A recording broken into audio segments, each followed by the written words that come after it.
Meus irmãos, a paz do Senhor, boa tarde, tudo bem?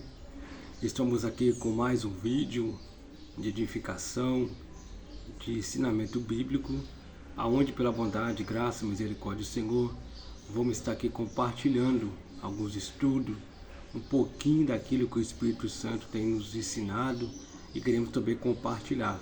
O nosso desejo é que vidas sejam edificadas, o desejo de conhecer mais a Deus através das Escrituras, o desejo de se achegar mais ao Senhor e o desejo de ter mais conhecimento bíblico debaixo da graça de Deus, pelo Espírito Santo, porque sem Ele a gente não conseguimos fazer nada, somente Ele.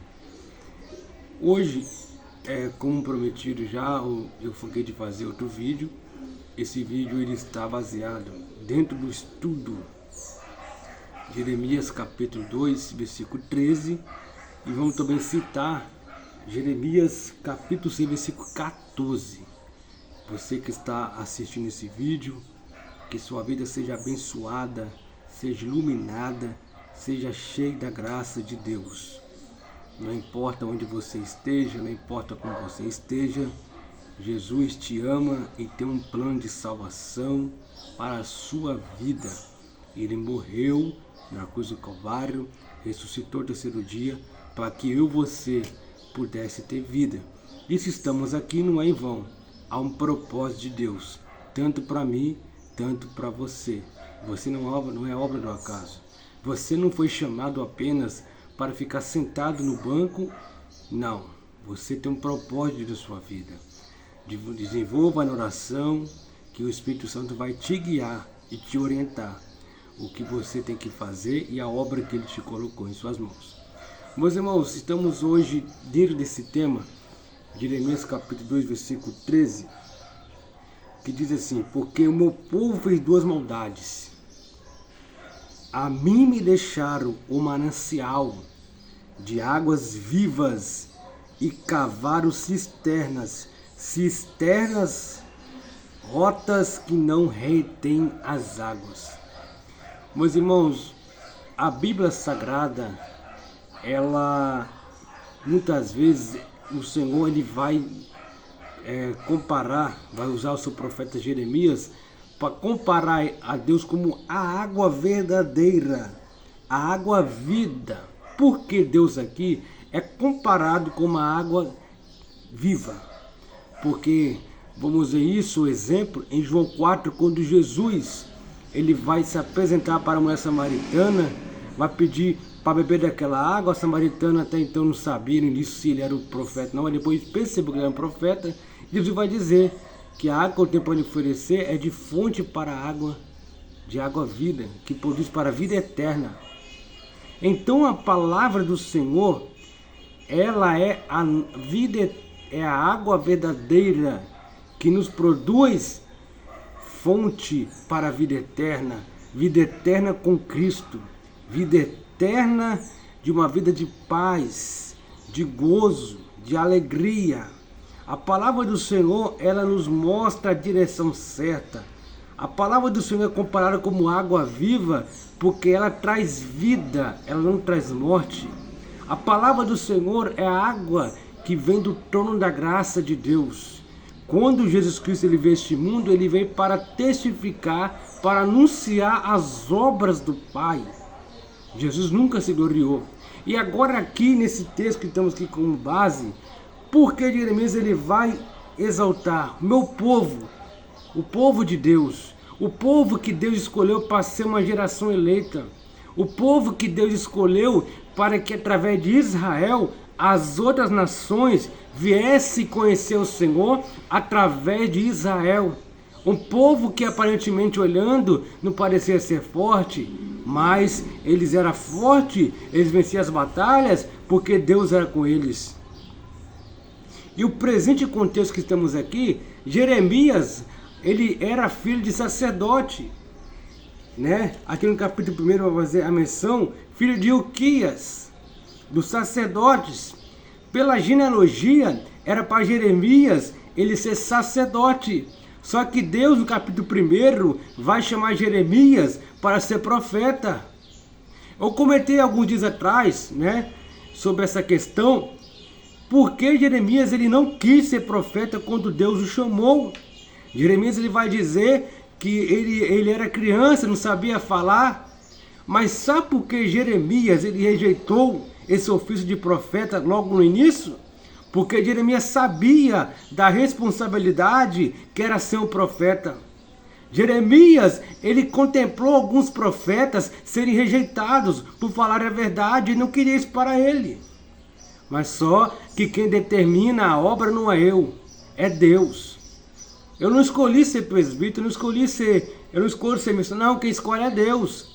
E na hora certa ele vai colocar isso no meu coração. Muitas vezes a gente quer lutar, quer fazer a nossa vontade, não queremos aceitar porque o chamado apesar é duro, mas se Deus te chamou, vai, porque Ele te capacita, assim como Ele capacitou Jeremias.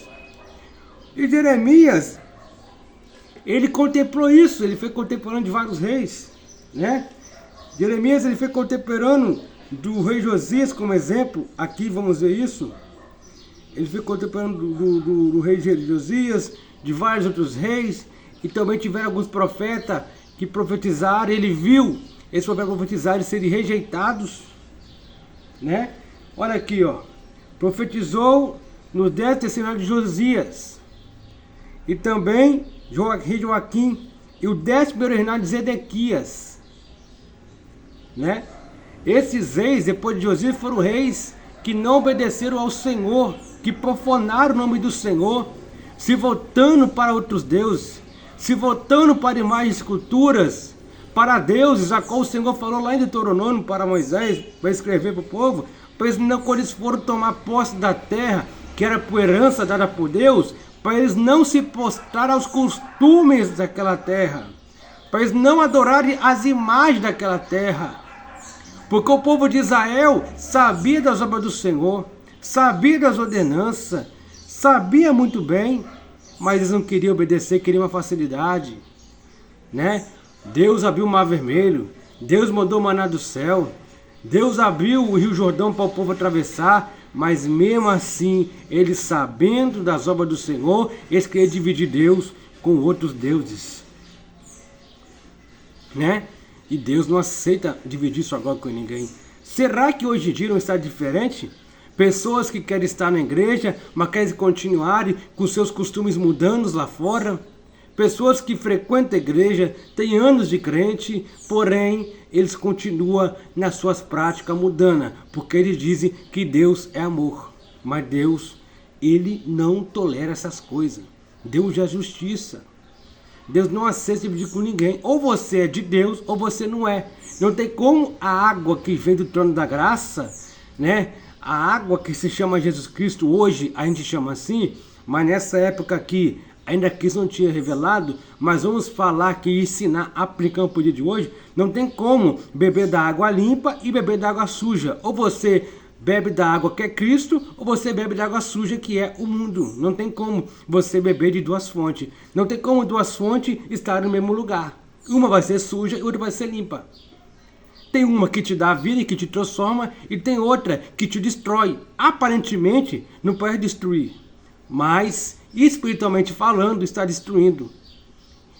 E o homem tem que estar bem espiritualmente diante de Deus para que ele venha alcançar a salvação. Porque quando conhecemos a Cristo, a gente vive espiritualmente. Estamos vivos, mortos para o pecado e vivos para Deus. E a nação de Israel, no presente texto aqui, ela estava morta espiritualmente. Porque ele estava adorando outros deuses, fazendo um bolo para a rainha dos céus. Olha só. E vamos para o capítulo 6, que vai falar algo muito importante. O capítulo 6 de Jeremias, o versículo 14, olha o que vai dizer para nós. E curam, isso aqui é muito sério, preste bem atenção. E curam a ferida da filha do meu povo levianamente, dizendo, paz, paz, quando não há paz. Ou vou repetir o versículo. E curam a ferida da filha do meu povo levianamente. Sabe o que é levianamente, meus irmãos? Né? É algo que está incompleto. é algo que está duvidoso. Algumas tradições, elas dizem um pouquinho diferente, sim, mas está mais perto do que está dizendo. Tem a versão atualizada que ela fala assim, cura assim, disfarçadamente, algo assim. Quer dizer o mesmo, certo? É como se fosse algo incompleto. O que é isso, sócios? Olha só, o versículo, e cura a ferida, porque o que cura a nossa ferida é a palavra de Deus. E o povo tinha o Torá, os escritos, que era ensinado pelo sacerdote. Levianamente, e curam. Se curam, quer dizer o quê? Alguém está curando. Vamos voltar no versículo 3 do capítulo 6? Porque desde o menor deles até o maior, cada um se dá avareza. E desde o profeta até o sacerdote, cada um usa de falsidade. Olha só, os sacerdotes, eles eram responsáveis para ensinar a lei, o povo. Eram responsáveis para ensinar a Torá, os escritos, que são livros proféticos, que é o quê? Livros históricos, Josué, 1 Reis, 2 Reis, né? Tem ali Ruth, todo esses pergaminhos ficavam com o sacerdote, eles estudavam, examinavam para ensinar o povo. Só que ele estava ensinando o povo de acordo com conforme lhe apraz, de acordo com seus próprios belos prazerem, mas não de acordo com a vontade do Senhor, né? Que era para o povo se arrepender, largar a prática do pecado, largar as prostituições, largar as abominações, largar a idolatria. Ele estava apoiando o povo a adorar a Deus de dia, fazer a sua observância, e à noite se prostituírem, à noite fazer um bolinho para a rainha dos céus, né? E hoje vem de outra forma essa adoração, mas não vamos entrar nesse mérito, que também é uma oração dividida, Deus não aceita. Então, meus irmãos, isso é muito sério, né? A idolatria estava pesada no meio do povo. Dizer que é paz, só que Deus ouviu para falar que o cativeiro ia vir. E havia alguns falsos profetas dizendo que Deus não ia mandar o cativeiro, Deus ia poupar, só que Deus ia mandar o cativeiro, sim. E um dos propósitos do cativeiro, olha só no versículo 13, que o sacerdote estava corrompido. Segundo a história, os 70 anos de cativeiro foram os sábados, que era os anos sabáticos, que era para ser guardado, que não foram guardados, que foram quase 500 anos de sabáticos não guardados. Né? O sacerdote não estava copiando o ano sabático, tinha que ficar um ano sem trabalhar para que a terra viesse a regar, para que eles viessem ter a confiança no Senhor, que é o do Senhor que proverá. Mas eles não cumpriram. E daí os 70 anos de cativeiro babilônico foi esse. Né? Então, meus irmãos, a gente precisa entender o que Jeremias passou. Que Jeremias não queria ser profeta porque ele sabia da responsabilidade que era de ser um profeta, de falar o que Deus manda. O profeta não falava o que ele queria. O profeta não falava o que ele achava, o que ele pensava. Não, o profeta não era achismo, não era adivinho, né? Ele vai ali olhar para você, vai olhar para você no seu olho, vai olhar a sua atitude ali, a sua reação para dizer mais ou menos o que você está passando. Não, era o que Deus mandava. Era assim, pronto, acabou. Jeremias, não vou se arrepender. Jeremias, vai até o rei e fala isso, isso, isso. Arrepende-se, abandone o seu pecado. Se entrega ao rei da Babilônia. Mas eles não queriam ouvir. Chama Jeremias de chatarrão, Jeremias de profeta duro. Mas ele falou a verdade. Ele foi apedrejado, ele foi desprezado, mas falou a verdade. Né? E Jeremias, ele profetizou aqui, é um detalhe muito importante, que precisam se atentar.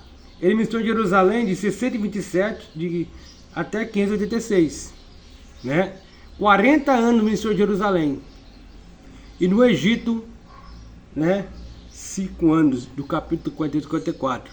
Que depois que o povo, que Nabucodonosor invadiu ali, o povo ficou o povo ali em Judá, né? O Nabucodonosor, ele deu a opção para Jeremias, também não queria ir para o cativeiro, mas foi para o Egito. Seu nome é citado 131 vezes no livro de Jeremias. Então, a gente tem Fodimir que escreveu. Também tinha Baruque, aquele que escrevia. Baruque foi um grande companheiro de Jeremias. Né? Então, aplicando para o dia de hoje essa palavra, trazendo para os nossos dias, Jeremias aqui, eu quero comparar Jeremias, trazendo para o dia de hoje, como a igreja que prega a verdade, a igreja que zela pela palavra, a igreja, ela que tem a Bíblia, porque a Bíblia, ela é a regra que rege a igreja. A igreja não é regida por pastor, por presidente, não, é regida pela palavra de Deus. Quem rege a igreja é a palavra de Deus. Ela é a autoridade maior. Ela está acima da igreja, porque é através da palavra que a igreja é regida, ministrada, purificada, santificada. Se tem uma denominação que ela coloca um outro livro, sem ser a Bíblia, como base, ela se torna uma seita herética, porque o que rege a igreja é a Bíblia Sagrada pelo Espírito Santo. E não é eu que interpreto ela, é o Espírito Santo que faz eu entender. A regra da interpretação que aprendemos na hermenêutica, a exegese bíblica, é o que está no texto. Não é o que eu acho do texto, é o que o texto acha, é o que o texto é. Ele que tem que ser aplicado, ensinado e pregado. Eu li aqui o versículo, eu acho que é isso. Não. A Bíblia Sagrada, ela é uma espada de dois gumes que corta os dois lados, não tem. Ela separa, ela faz divisão entre o espírito e a alma. Somente a palavra de Deus divide o espírito e a alma. Ela liberta o homem, ela santifica, ela ilumina, ela guia a igreja, e através da palavra o homem será liberto. E a igreja hoje, ela tem que pregar, doe a quem doer, pregue a palavra da forma que ela é. Não assuma o público para falar dos seus achismos, assuma o público para falar do que a palavra é e do que ela faz e do que ela gera para um pecador que precisa de arrependimento. Não precisamos de político para guiar a igreja, precisamos da palavra para nos santificar. Somente isso. Não precisamos de homens de boa mídia, de boa fama para guiar a igreja. Precisamos de pregadores como Jeremias, ainda que eles sofram, ainda que eles choram, ainda que eles se lamentam, ainda que ele seja desprezado, mas a Bíblia Sagrada tem que ser pregada. Estamos vendo uma crise nos nossos dias, que hoje os crentes não querem ler a Bíblia, eles querem apenas mensagens leve, como diz a minha amiga Maeli, que eu estou no Instagram, uma grande pregadora, mulher de Deus, que ela falou algo muito interessante na sua live esses dias, eu até acompanhei, que é o quê? Que a palavra do Senhor, o Evangelho, não é massagem, o Evangelho é mensagem. Tem muito pregador usando o Evangelho para fazer massagem. Não. Massagem você vai lá, pede alguém para fazer, você aliviar o seu corpo, né? Não quero fazer massagem, estou falando de uma forma espiritual. Evangelho é mensagem, é o que está escrito. Massagem é para aliviar, agora a palavra de Deus não alivia não. A palavra de Deus, ela te cura, ela te trata, ela não deixa o pecado te matar. Quando essa pessoa não der ouvido e não quiser largar o pecado, é ela, sua consciência e Deus. Mas a mensagem tem que ser pregada. Ainda que você seja um Jeremias que sofre por pregar a verdade, mas seja rejeitado pelo homem, mas aceito por Deus. Amém? Deus em Cristo vos abençoe. Até que o Senhor nos ajudou. Curta o vídeo, comente, compartilhe. A intenção aqui não é ganhar like, a intenção é divulgar a palavra de Deus, né? Que é digna de toda aceitação. Ela é a nossa cura, ela é o nosso alimento. Você quer ser curado da ansiedade, quer ser curado, né, da preocupação, medita na palavra. Procura uma igreja mais próxima, uma igreja que tenha a Bíblia como base. Procure uma igreja que tenha a Bíblia como regra de interpretação para a sua pregação. Uma igreja que pregue a verdade, ainda que esteja com poucos, mas tenha a verdade escrita, pregada e praticada, que zela pela doutrina, porque a palavra do Senhor, ela é a coluna da igreja, e uma igreja sem palavra ela está caída, porque sem coluna não tem como permanecer de pé. Amém? Deus vos abençoe em Cristo Jesus, que a graça do Senhor Jesus, a consolação do Espírito Santo, o amor de Deus esteja com todos que aguardam e esperam a vinda do Senhor. Obrigado, Deus em Cristo vos abençoe.